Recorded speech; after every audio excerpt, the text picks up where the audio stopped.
근데 제가 늘 말씀드리지만 레이저만 하신다고 피부 무조건 좋아지지 않습니다. 평소에 내가 밝아지기 위해서 방법들 중 피부를 건강하게 하려는 노력을 하셔야 돼요. 안녕하세요. 오늘도 여러분이 피부과에서 헛돈 쓰시지 말라고 핫한 피부과 이야기를 가지고 온 최원장입니다. 최근 K-팝이 해외에서 선풍적으로 인기를 끌면서 여자 아이돌 그룹의 인기가 엄청난 걸로 알고 있어요. 제가 진료를 보면서 가끔 정말 난감할 때가 있는데요. 얼마 전에 어떤 분이 오셔서 장원영 씨 사진을 보여주면서 피부를 이렇게 하얗게 만들 수는 없냐고 물어보시더라고요. 제가 아마 할 수 있었으면 떼돈을 벌었을 그래서 오늘은 우리 피부가 하얗게 아주 깨끗하게 되려면 어떻게 해야 할까? 즉 미백에 대한 이야기를 해보려고 합니다. 원장님, 각자 원래 피부색이 다르잖아요.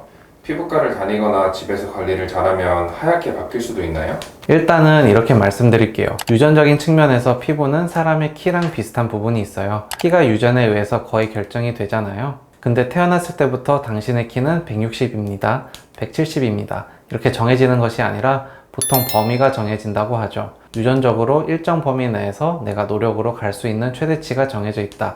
이렇게 보는 시각이 많아요. 피부색도 비슷합니다. 유전적으로 타고나는 것이 맞지만 노력을 통해서 나한테 정해진 유전자의 최대치까지는 밝아질 수 있다고 봐요. 우리 피부색은 멜라닌 색소라는 세포에 의해 정해지거든요. 백인은 멜라닌 색소가 적고 흑인은 많겠죠?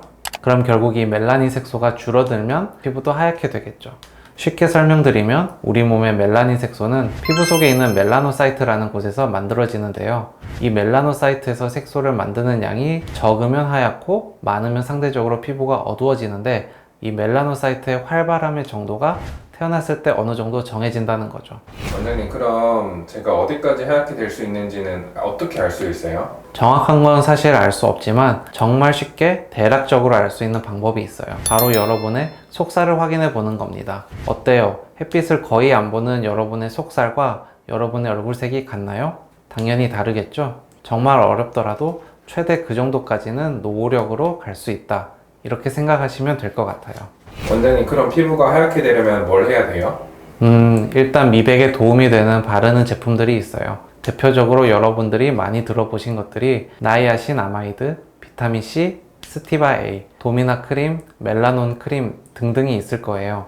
나이아신아마이드는 피부 장벽을 좀 두껍게 해주고 수분 손실도 막아주고 염증도 줄여주는 효과가 있어서 미백뿐만 아니라 아토피나 여드름에도 도움을 주기는 하는데요. 농도 5%에서 10% 내외의 제품을 쓰면 되지만 혹시나 써보고 트러블이 생긴다면 나와 안 맞는 거니까 절대로 지속해서 사용하시면 안 됩니다. 그리고 비타민C, 미백에 이 비타민C가 정말 좋아요. 먹는 것도 좋고요, 바르는 것도 좋습니다. 그리고 주사제로 맞는 게 당연히 효과가 제일 좋겠죠? 비타민C는 색소 치료에 효과가 있다는 것이 이미 여러 가지 논문을 통해 입증되어 있기 때문에 피부과에서 피부 관리를 할 때 비타민C를 이용한 관리를 많이 합니다.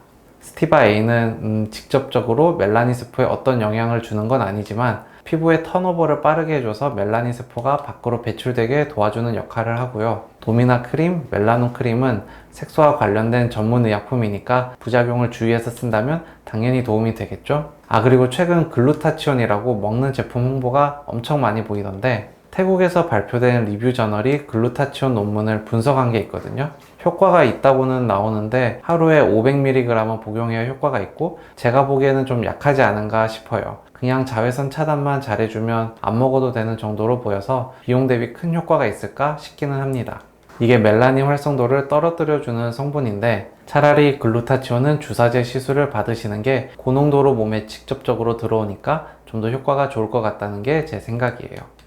원장님, 그럼 오랜만에 컴백했는데 완전 하얗게 변한 연예인들은 다 저런 걸 열심히 해서 그런 걸까요? 물론 위에 말씀드린 것들 중에서 나랑 잘 맞는 방법으로 열심히 먹고 바르고 한다면 멜라닌 세포가 과다하게 만들어지는 것을 막을 수는 있는데요. 그렇다고 화이트닝이 엄청나게 막 되지는 않을 거예요. 연예인들은 아마 피부과에서 레이저 치료나 미백에 좋은 시술들도 많이 하고 노력도 많이 할 거예요. 전에 기미치료 영상에서 한번 말씀드렸지만 레이저 치료는 기본적으로 색소를 깨서 부셔서 밖으로 배출해 주는 거니까 화이트닝 효과가 있죠. 근데 제가 늘 말씀드리지만 레이저만 하신다고 피부 무조건 좋아지지 않습니다. 평소에 내가 밝아지기 위해서 위에 말씀드린 방법들 중 나와 잘 맞는 것들을 열심히 하고 자외선 차단제도 열심히 바르고 피부를 건강하게 하려는 노력을 하셔야 돼요. 그렇지 않으면 결국 멜라노사이트 공장은 열심히 돌아갑니다. 밑 빠진 독에 물 붓기가 되는 거죠. 그러니까 레이저 치료와 함께 피부를 건강하게 지켜주려는 노력을 열심히 하신다면 분명 내 피부도 환하게 밝아질 수 있다고 생각해요. 자, 오늘 이야기도 도움이 되셨을까요? 다음에도 또 여러분의 피부에 도움되는 이야기로 찾아올 테니까 구독, 좋아요 부탁드릴게요. 감사합니다.